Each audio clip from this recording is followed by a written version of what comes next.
compliance, the practice of obeying rules or requests made by people in authority. This is the Pharmacy Compliance Guide with Jeff Hedges. Hey, welcome to the Pharmacy Podcast Network. You are listening to the Pharmacy Compliance Guide. This has been a wonderful new addition to the Pharmacy Podcast Network. Been very excited about the feedback from this show. The Pharmacy Compliance Guide has teamed up with RJ Hedges and Associates to provide our listeners in the pharmacy industry expertise on compliance to meet insurance, state, and federal requirements to ensure your operations isn't just stifled by processes and paperwork and things that you're confused about, but to give you a chance to also be very profitable in it. Pharmacy Compliance Guide brought to you by Jeff Hedges with RJ Hedges and Associates. Jeff, we had an awesome show last time, pharmacy immunizations. Welcome to today's podcast, which we're going to be focusing on diabetic shoes. So welcome back, Jeff. Good morning, Todd, and thank you for having me back. You're very welcome. We had a great show. It was episode 382 when we focused on the 5 changes to the ACA to impact pharmacy. And then we actually shifted gears and we started getting aggressive and started to share with pharmacy owners how to actually leverage pharmacy immunizations to generate new business.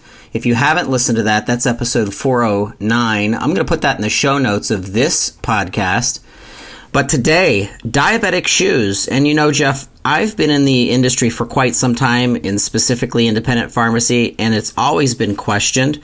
And I'm thinking, you know, some pharmacies, pharmacists, pharmacy owners have gotten into it, then they got out of it. And sometimes they're considering maybe this is something I should get back into or do it for the very first time.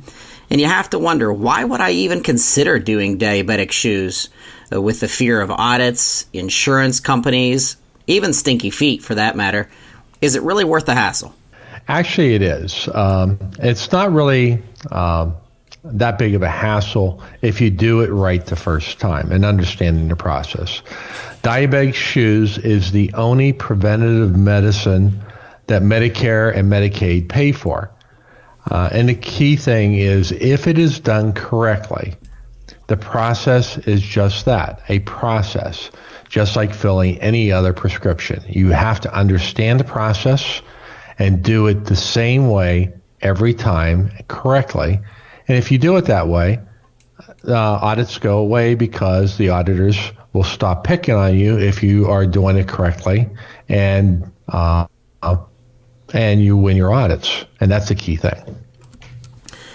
Yeah, it makes me think to some of the owners I remember talking with, and the very first thing that they said is the amount of time that it takes to actually even get ready to do this, and then, of course, ongoing. So let's talk about the time factor. Yes, it does take some time. Total time from start to finish, and this is over about 2, maybe 3 visits with the patient. It's about 35 to 45 minutes. So it's a lot of time, but over a couple visits. And the key thing, who's doing the time? This is not a requirement for a pharmacist to accomplish. Depending on the state you're in and the type of shoe dispensing, a manufacturer's trained individual may see and fit the patient. And that's one of the key items. If the state is a licensure state, it may require an orthotic fitter to do it if you're a DME facility or a podorthist. But in almost every state, with the exception of Illinois, a pharmacist is permitted to dispense any type of medical device, and a diabetic shoe falls into that medical device. And a pharmacist can do that. They still have to have manufacturers training, and the 3 main manufacturers, as well as the other ones, they provide this training. And that training is free of charge. They'll come into the pharmacy, and they'll train you and your staff, and that you can do them. And just like behind the counter, The staff works under your supervision. It's not that it can be done by a certified pharmacy tech. It can be done by a non-certified tech. And again, it goes back to your state. If there's no licensure requirement in the state, then we revert back to the minimum requirement by CMS, which is manufacturer's training, and that would be for the A5512 insert, which is the heat moldable. The A5513 insert, which is considered the custom insert, which is actually the crush box, that is going to be done with a pharmacist, and the pharmacist supervising the fitting, and that's a key item. Now, when we talk the differences of these shoes, and this is where it comes into the factor, is it worth the time? You're going to make on a heat moldable insert $200 a profit per pair of shoes. If you're using the custom inserts, the A5513s, you're going to make just over $300 profit on that pair of shoes. And that's the key thing. Look at everything else you're dispensing in the pharmacy. How much profit are you making? And look at a pair of diabetic shoes that you can use your staff on, and look at the profit here. So that's the enticement. You're taking care of your patients, your diabetic patients, and you can make that kind of money. It's not that hard, again, if you understand the process and you do it right every time. And that's why it's okay to take 30 to 35, 45 minutes to do these diabetic shoes to take care of the patients. So if I'm an owner, I'm listening to the show, I'm listening to this part, diabetic shoes, and I'm thinking, okay, we're handling the time benefit to benefit of compensation ratio, but what about the auditing factor? Is there, as an owner, I would be fearful of something happening in an audit. Well, audits do happen, and a lot. Region D has been notorious for audits over the years. Noridian has now taken over Region A, and NHIC was very lax on audits over the years, and now all of a sudden Noridian's in charge, and audits are through the roof. And diabetic shoes is one of the top items. Diabetic shoes, believe it or not, are a high fraud item, and organized crime's involved. There's a lot of bad actors in the DME business, and then shoes are an easy item to commit fraud on.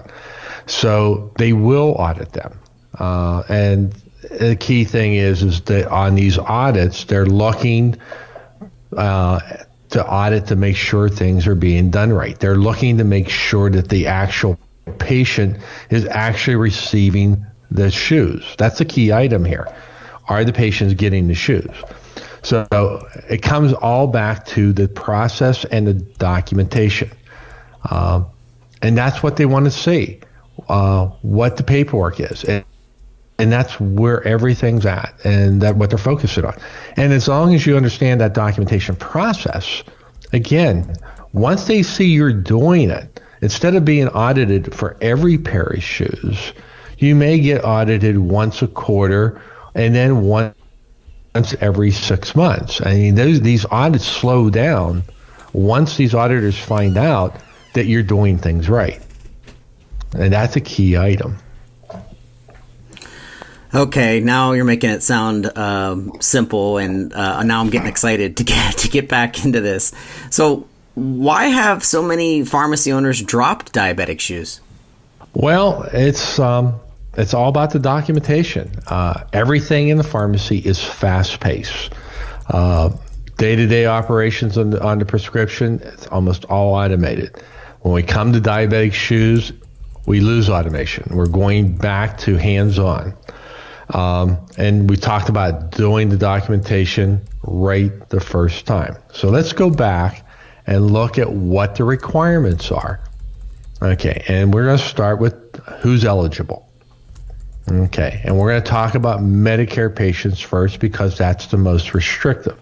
Now, the insurance companies are starting to follow Medicare requirements as well. So you should treat all insurance company patients the same way as you do Medicare. Okay, so what's the first item? Okay, the patient has to be diabetic. Okay, that's obvious for us, but you have to make sure the patient's diabetic and the doctor has it indicated in their clinical notes. The second thing is the patient has to have one of 5 types of additional conditions. Okay, a history of either a partial or complete amputation of the foot. And that's not of the whole foot, that is a toe or several toes, and they call it digits. Or the patient has a previous history of ulcers. Neuropathy with callus formations, a foot deformity, and the most common item that dates all these other items I just spoke about is poor circulation in the foot. Those are the items that the patient has to have to qualify for diabetic shoes. And that's basically what you need to qualify. And you have to validate that those items are there. And those are the key items, and they're all listed in the clinical notes. It seems like common sense, Jeff. It doesn't seem like at that point that it would be much discernment other than, once again, common sense and the needs there, and the patient, like you said, happens to be a diabetic. It really makes sense. So I really appreciate you mentioning that.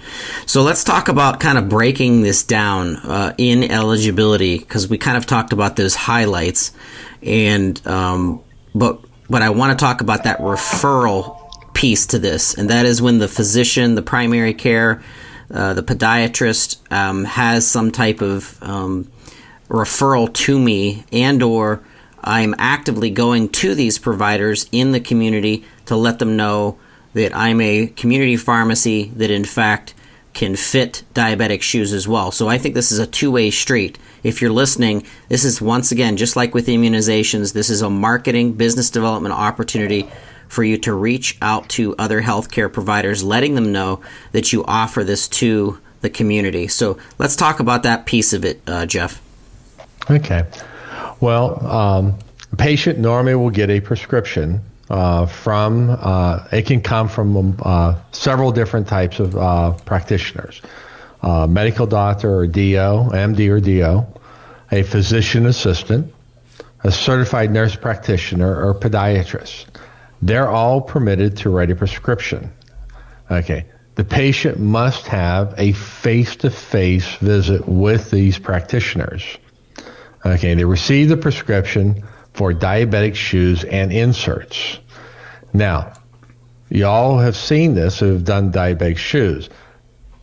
The prescription comes to you and it'll say diabetic shoes.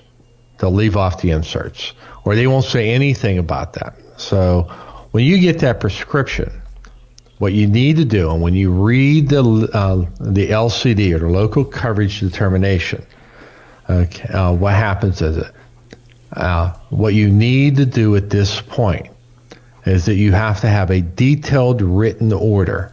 Now, the nice thing about it is you, as the supplier, are permitted to complete the detailed written order, and then you fax it to the prescriber.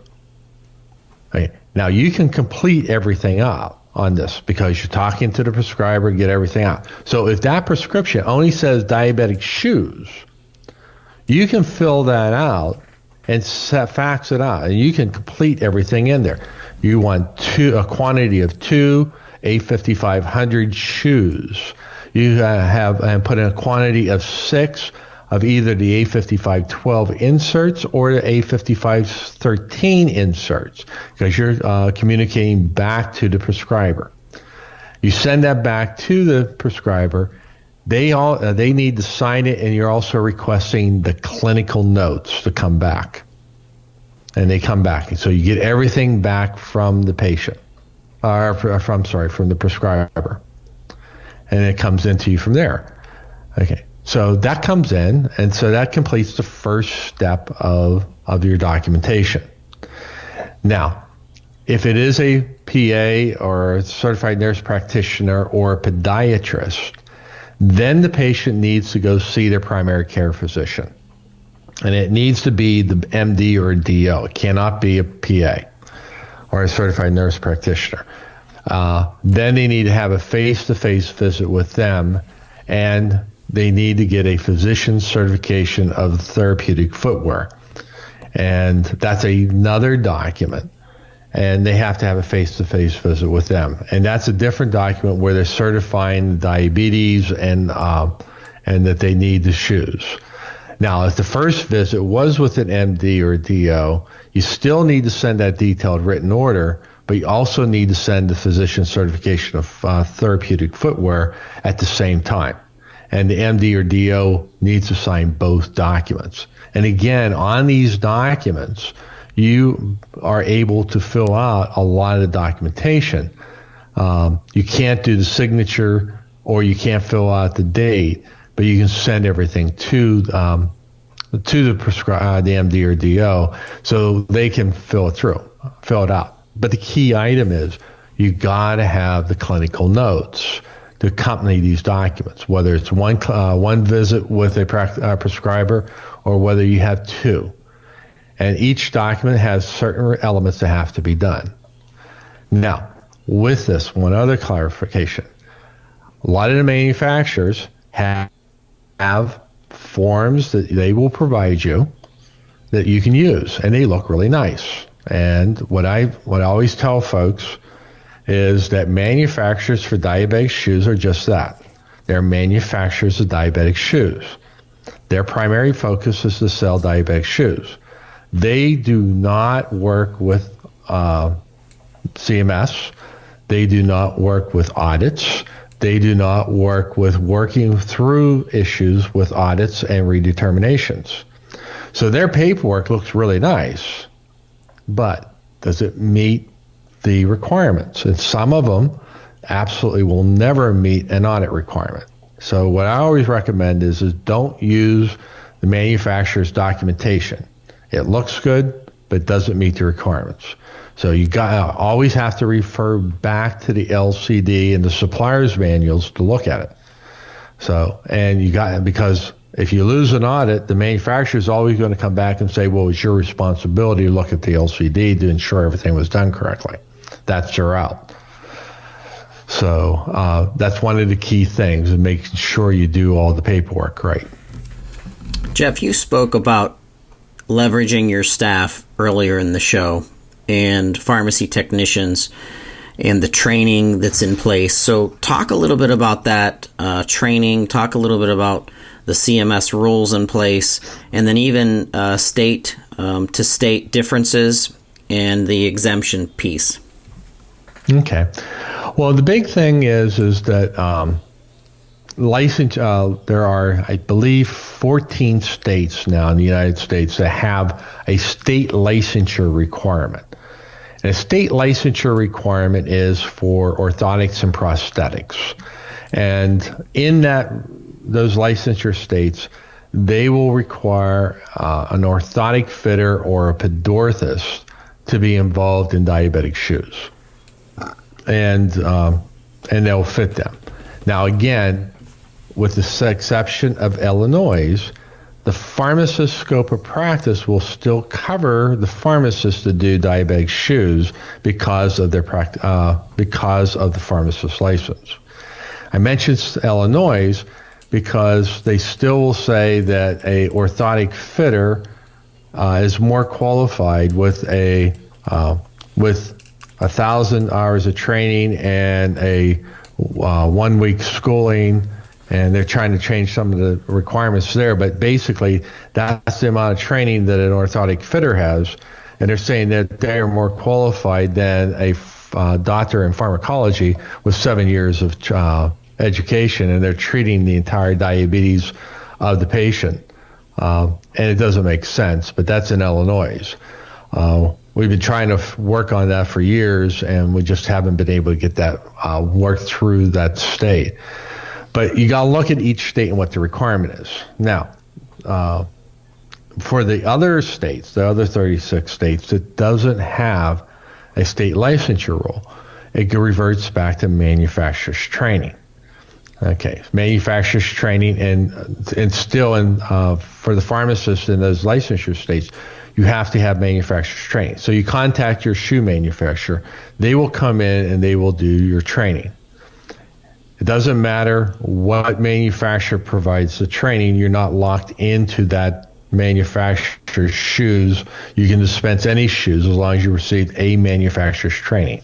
You have that training certificate, and then you're able to do dispensing. When it comes time for your revalidation of your Medicare application, you have to submit those that training certificates in with them. And when you get those trainings, you want everybody trained as much as possible.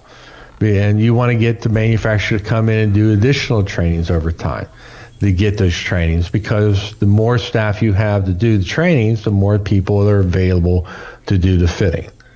And the staff can do it.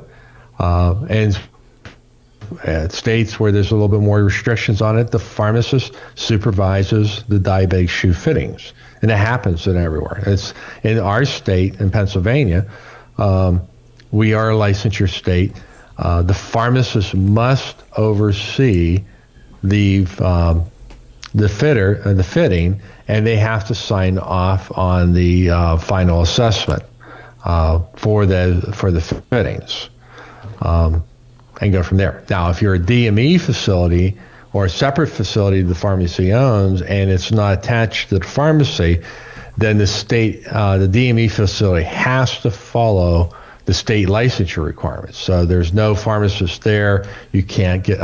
You have to operate under the licensure requirements. So you always have to follow the state rules when there are state rules applicable.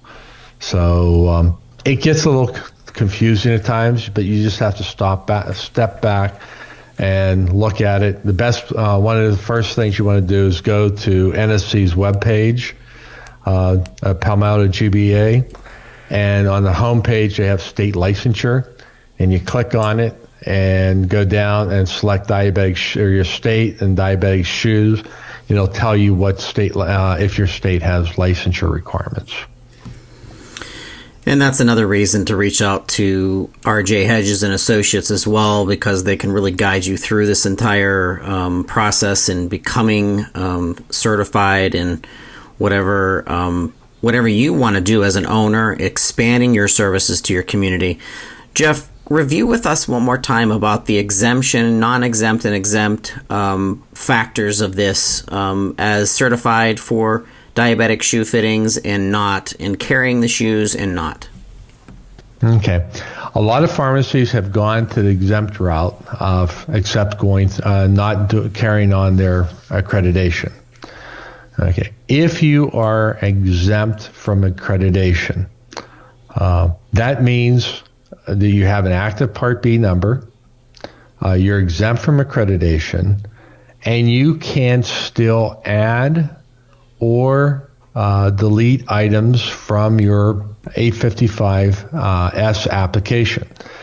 So, for example, if you want to add, your 855S application does not have diabetic shoes on it, and you want to add them, it's not a problem.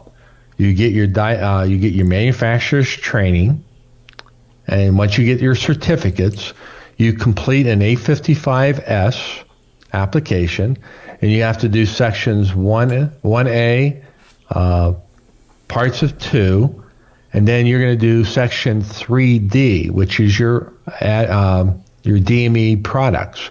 You're going to put in all the products you currently have, and then you're going to add in diabetic shoes, whether it's custom or non-custom. And you're going to complete the rest of the application. It's not the full application. You're going to sign section 15, and you're going to attach your manufacturer's training certificate to that. Also, to save a callback, you're going to attach your certificate of liability insurance because the certificate's probably going to be out of date that they have on file at NSC, so they're going to ask for another one. So, and you sign it, you send it into NSC. Takes about 30 to 40 days, and then you'll get a letter back that your products have been added. And once you get that, you now can start dispensing diabetic shoes and get reimbursed for it. It's not a hard thing, and there is no fee for the add a product. So, and there's a fallacy out there that once you're exempt, you can't add items, and that is not true. You can add items as long as you get the type of training that's required for that product. And that's a key item for you. Very good. So if you've done the diabetic shoe route before and you felt that it was too complicated and you shied away from it, if you've never done it before and you're interested in doing this, if you're an existing DME/diabetic shoe fitter and you want to improve your overall program to ensure that you are in fact compliant, that you're making the revenues that you should be. Jeff Hedges and the team has been around the block many a times. They understand this, helping hundreds of pharmacies be exactly that, compliant and also profitable. Please reach out to this team. Jeff, anything in wrapping up today's show about diabetic shoes? The biggest thing is there's a lot of fear factor out there. It's not hard. The biggest thing is understanding the process. If you don't, if you need help on it, we have solutions within our company. We have a diabetic shoe program it's very simple to use. It's only for shoes, and it's a very nominal fee. And if you need help with all your DME compliance requirements, including accreditation, we can help you with that. You call into the office or shoot us an email at sales@rjhedges.com. We can help you with that. For example, our diabetic shoe program is only $500 for the first year, and then it's $100 every year thereafter. And we do this. It's an introductory program to our services, and we want you to make money, because if you can't make money, it doesn't do anybody any good. And all you have to do is sell 2 pairs of shoes, and you're profitable. Excellent. And you're paying the application fees anyway because you're doing the albuterols and the anti-cancer drugs. So you might as well start making some money. It doesn't hurt. And you have to use the same room for your immunizations, same room for counseling, and you might as well use that room for more items like diabetic shoes. Excellent. Jeff, thank you so much for bringing insight again. You are the Pharmacy Compliance Guide. I've been excited about what knowledge that you're bringing to the Pharmacy Podcast Network and how you're helping independent pharmacies not only stay compliant and stay safe within their business, but also be profitable. So really appreciate your insights. Okay, well, thank you, Todd. And I will talk to you next month. We'll have another exciting show ready for you. Thank you. You were listening to the Pharmacy Compliance Guide with Jeff Hedges, part of the RJ Hedges and Associates team. You can find them at rjhedgesandassociates.com, and you'll see that down in the show notes, as well as the way to get a hold of Jeff and his team. And we thank you for listening to another episode of the Pharmacy Compliance Guide.